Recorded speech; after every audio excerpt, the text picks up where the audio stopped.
वक्त आप देख सकते हैं वालिदा किस हद तक परेशान है, किस तरीके से वो रो रही है, किस तरीके से वो परेशान है, वो आप देख सकते हैं वालिदा को।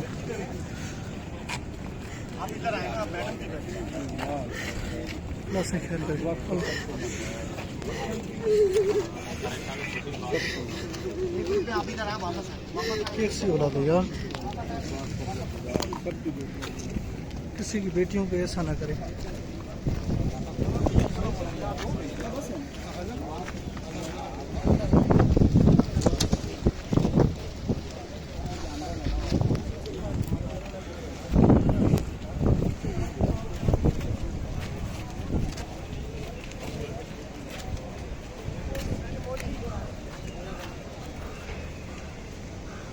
ये देख सकते हैं अदालत के मनाजिर, क्योंकि इस वक्त जो है वो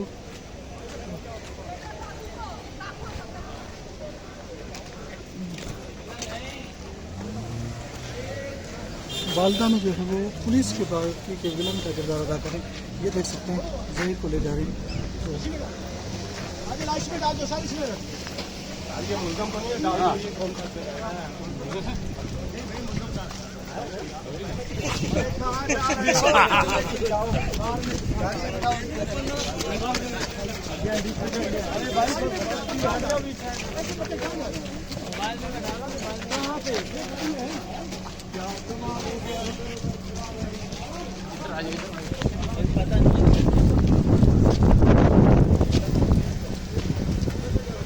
ये देख सकते हैं कि